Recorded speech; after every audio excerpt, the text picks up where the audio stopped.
Peggy 18.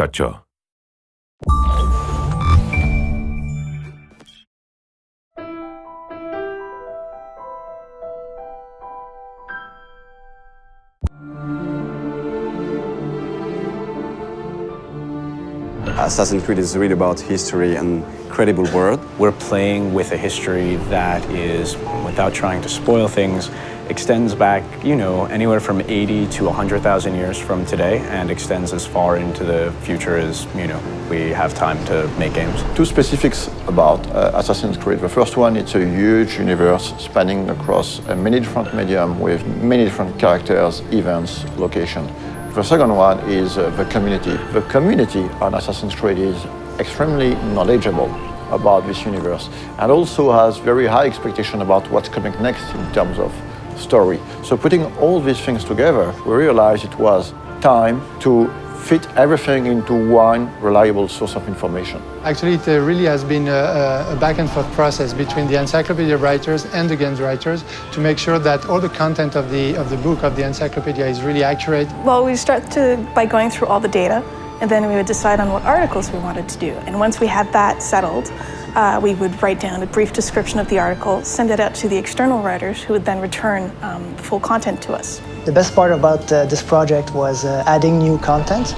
Every time you get a chance to work on a brand like Assassin's Creed, it just makes your day, We are covering and unveiling a lot of information on characters such as Altair, Ezio, Desmond Miles, Subject 16, but also new assassins such as Shao Jun. One of the very first challenges was dealing with so much data. Assassin's Creed has been around for a while and has a wealth of information from both the story standpoint within the game universe and just history in general. So going through all of that and figuring out what might be most interesting to put in the encyclopedia was very much the first challenge that I encountered. The franchise isn't defined necessarily by a single character, it's defined more by these institutions. So we have the option of moving in and out of different historical periods, different geographical locations, different individual important events throughout human history. And so we have a wide variety of options, a lot of different material that we can mine for ideas and stories. Imagine this project as a huge puzzle with thousands of different pieces involving a lot of different people. We have tools to track all the narrative threads that we're creating. So we have database, we have Bibles, we have some visual guidelines. So my main role is to make sure everything fits together. So what we did was we tried to match specific kinds of content to writers whom we knew or figured would be interested in writing that kind of stuff. Some of the biggest experts on Assassin's Creed are actually within the community. So when the time came to start writing the encyclopedia, we realized it would be very good to try to seek one writers coming from the community. So I heard about the job writing for the encyclopedia on the UB Workshop website, and I thought, well, it's about video games and it's about history, so it seemed perfect for me. We were really surprised by the reaction. We got hundreds of submissions, and some of them were very, very good. Well, most of the stuff I wrote was biographies, so of both the characters purely from the games and historical figures behind it. To make a long story short, instead of hiring one person, we finally hired 5 writers coming from the community. What I tried to do is dispatch the articles based on some of the test submissions they'd sent in, seeing what they liked to write best,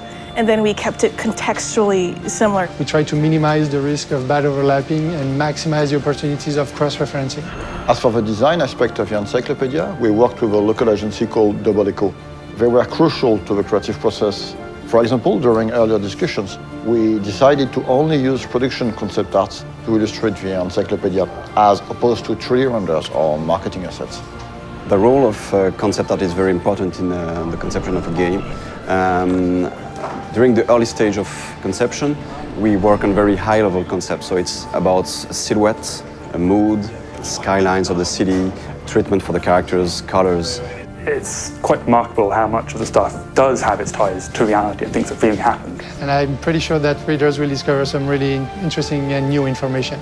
For example, in the encyclopedia, we're gonna reveal some information about the Templars, among other things, but actually the encyclopedia is gonna have some spoilers, so if you haven't played the game, just wait to read it. This encyclopedia is available in Europe in the Animus edition that you can find at retail. For more information, check on assassinscreed.com, and it is also available as a standalone worldwide on ubworkshop.com.